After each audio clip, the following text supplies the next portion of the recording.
Estamos conversando el señor Maxi Frega, acá en Rosario. Mi nombre es Pablo Saboya y vamos a conversar un poco sobre todo.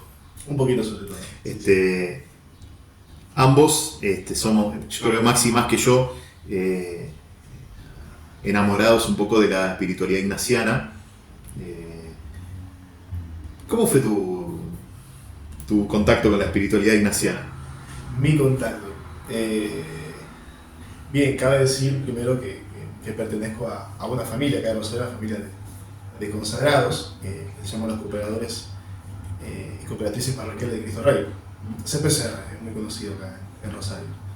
Y bueno, tiene un carisma particular y se rige mucho por la espiritualidad ignaciana, que es la base de su espiritualidad, en el cual el padre fundador, el padre Bayer, era jesuita y recibió la inspiración de parte de Dios para dejar la compañía y fundar otra nueva congregación, y nació los cooperadores. O sea, hay hermanas consagradas y estamos también los laicos, que vivimos un carisma particular, pero con la espiritualidad ignaciana. O sea que vos sos laico.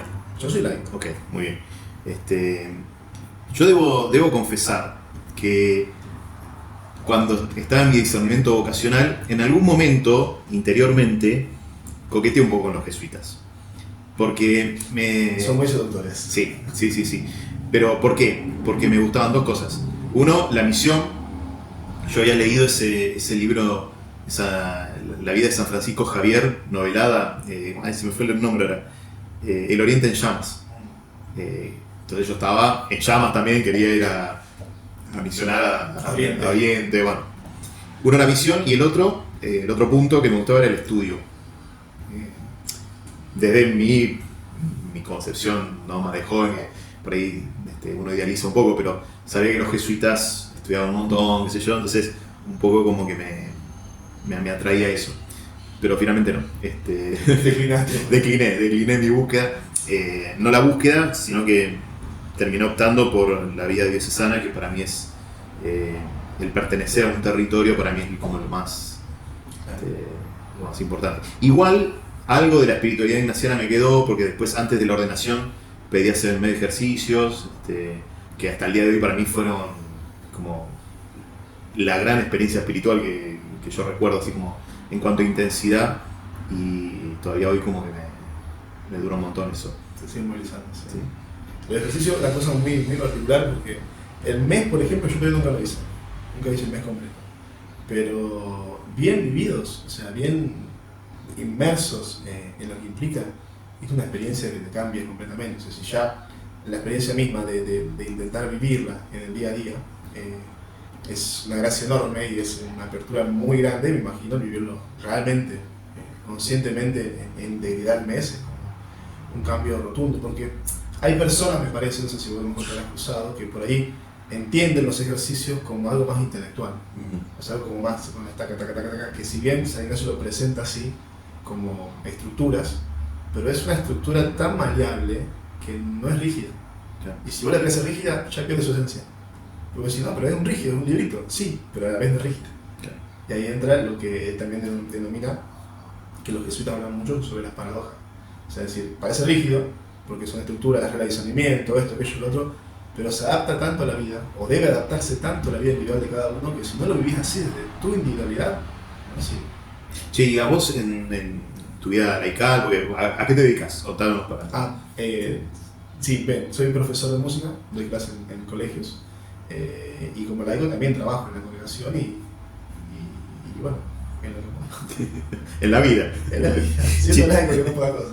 Che, y para vos la espiritualidad ignaciana, ¿qué te aporta a tu espiritualidad de día a día, digamos? ¿Cómo vos rezás desde ahí? ¿Qué imagen de Jesús tenés? ¿Qué te atrae de esto? Porque no es la espiritualidad ignaciana, no es que yo haga el mes de ejercicio nada más, sino que tiñe un poquito el todo, ¿no? Bueno, ¿qué es lo que a vos te suma a tu espiritualidad diaria, digamos?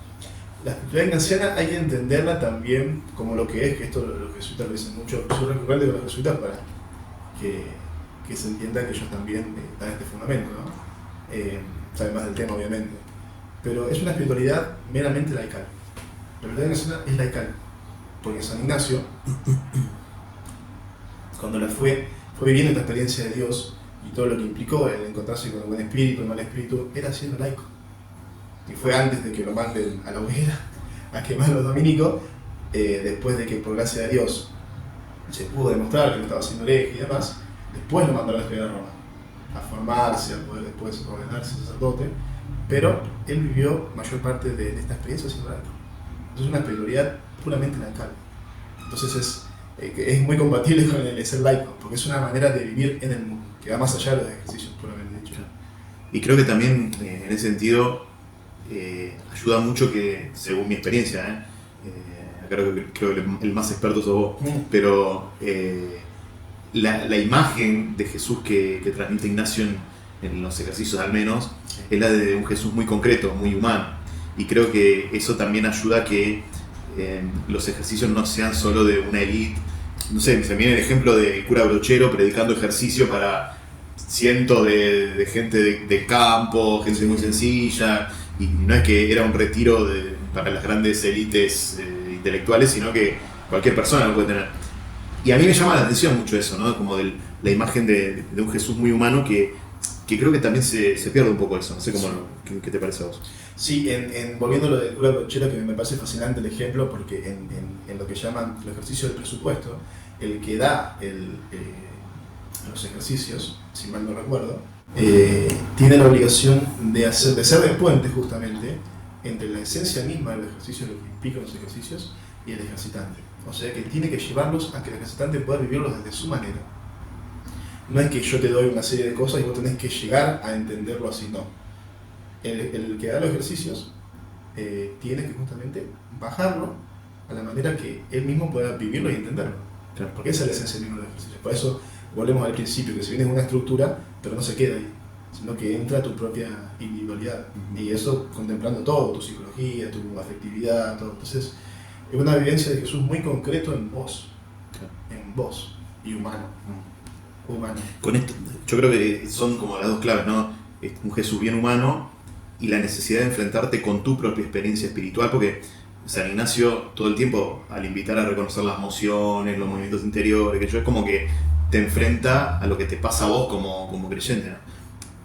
Con respecto a esto del Jesús bien humano, ¿no? Que por la fe sabemos que es verdadero Dios, verdadero hombre, pero a mí me da la sensación que hoy vivimos como una especie de distorsión de la imagen de Jesús.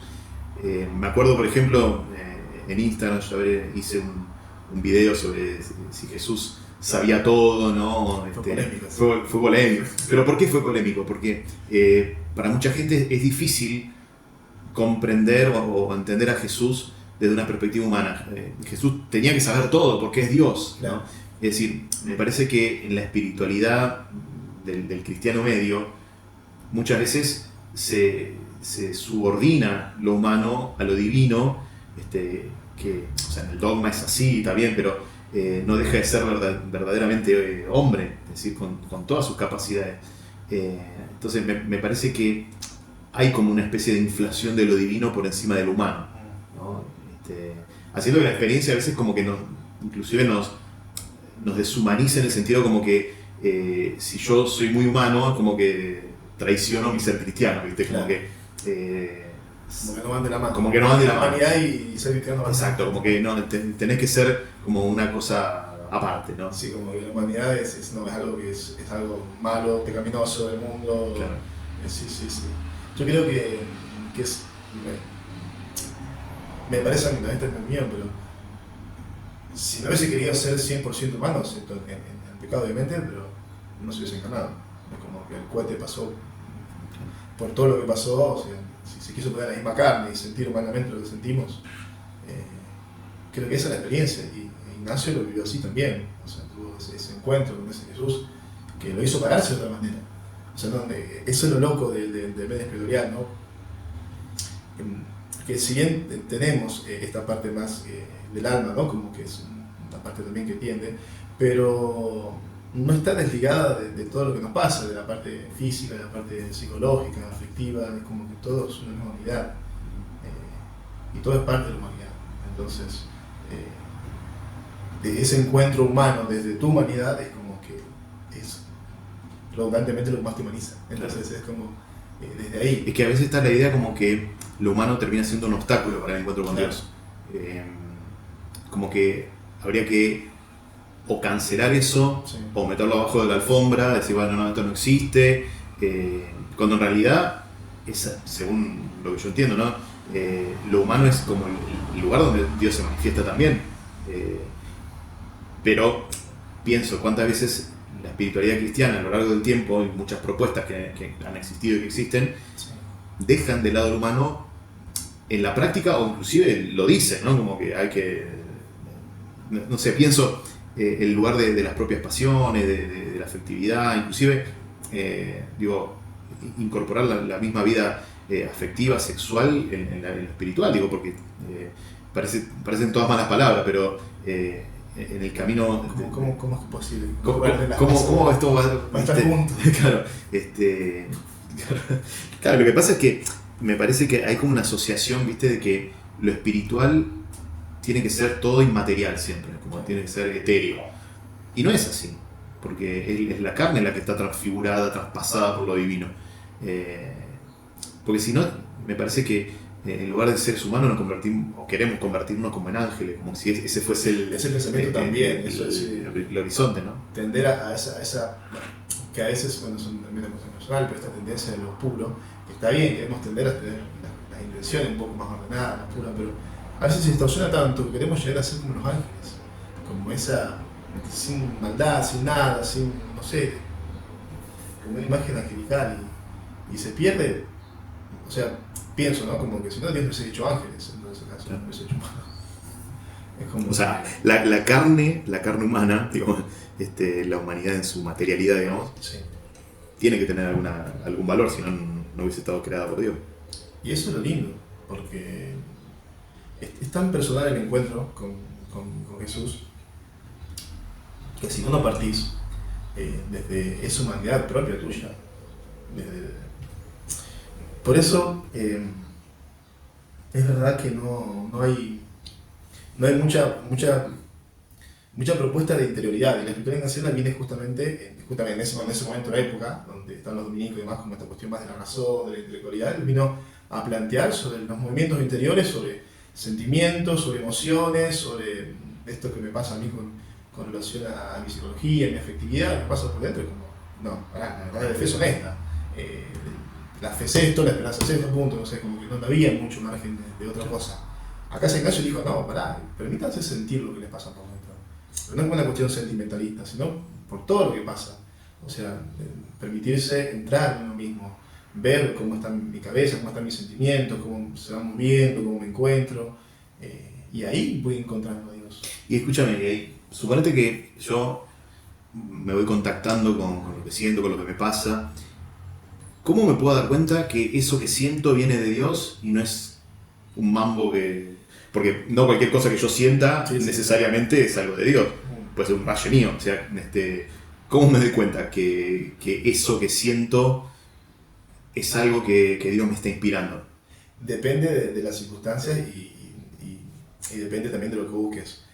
Pero todo tiene que ver con un crecimiento espiritual. O sea, si uno va a entrar en el conocimiento de uno mismo, San Ignacio dice que van a haber tres espíritus. Son los tres espíritus. El buen espíritu, que inspira cosas buenas a mejorar, que es Dios.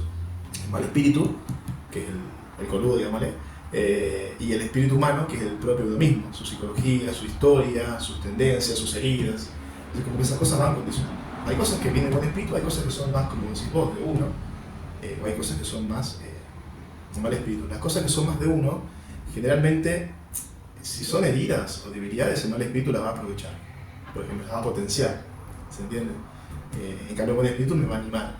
Pero dependiendo para qué, hay que hacer un viaje a la interioridad e ir acompañándose de alguien. Siempre con un acompañamiento, un acompañante espiritual. Porque ahí es donde yo me voy a confrontar con la otra persona y vamos viviendo si esto que me está diciendo viene de Dios, por los sentimientos y las emociones que me dejan, que generalmente San Ignacio lo llama consolación, o si viene de mal espíritu es más una desolación. Y tiene sus aristas cada cosa. Claro. ¿No? Consolación puede traer tales sentimientos, desolación que son fuertes pero trae otros sentimientos. Claro. Que ahí después se confunde, que eso también pasa me parece en los cristianos de hoy, Y por eso digo como que no se entiende bien a veces, se toma lo ignaciano como algo, como reglas puntuales y no se viven bien. Porque la consolación no es solamente una paz. Paz asociada a serenidad. No sé, cuando estoy en consolación porque estoy en paz, estoy tranquilo. O soy un tipo tranquilo. No necesariamente es consolación. Claro. Porque, esto me acuerdo que con mi compañero habíamos hablado, Jesús en el huerto estaba desolado. Hasta él mismo vivió la consolación y la desolación. La desolación es como el sentirse totalmente...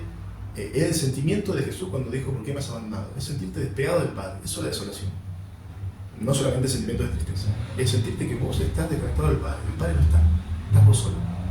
Eso es la desolación. En el huerto, Jesús estaba sufriendo, vinieron unos ángeles a consolarlo. Y en el camino que tuvo que tomar para aceptar la voluntad del Padre, ¿no? este camino, esa confirmación le vino con una consolación. Y la consolación es la certeza en el alma. Es como eso que te sostiene. Que afuera puede haber sentimientos de tristeza, de dolor, porque estaba pasándola muy mal, sentimientos de tristeza de muerte, que es lo que tenía, pero aún así se sentía consolado porque el Padre le decía, es por acá. Entonces él caminaba con ese apoyo, ¿se entiende? Como con ese sostén del alma, pero que no borraba todo lo que sentía. Los sentimientos no lo borraban, las tentaciones tampoco, no borraba los pensamientos, pero es la consolación en el alma, son estados del alma, no son estados sentimentales, son del alma. Claro, como también al revés, la desolación, o sea, de hecho, por ahí puedo estar en la mejor de las fiestas, pero estoy como en un avión que se viene en picado, o sea, sí. Espiritualmente digo. Te sentís desconectado de todo, claro. No hay sentido, está todo negro, realmente.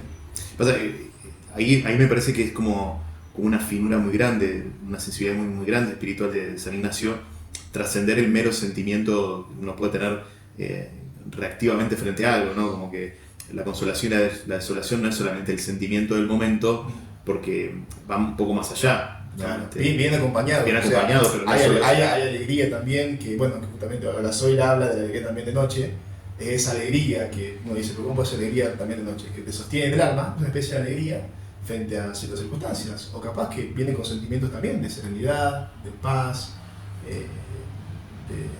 sí, estar tranquilo, también pueden venir esos sentimientos alegres, no quiere decir que siempre se han estado así, pero es cuando toca más el alma. Pero esa consolación y desolación es como que la medida que uno trata de avanzar a veces puede hacer unos cuantos pasos, pero tiene que ser un poco más equilibrada, no pasos tan agigantados, pero lo vas viviendo. Claro.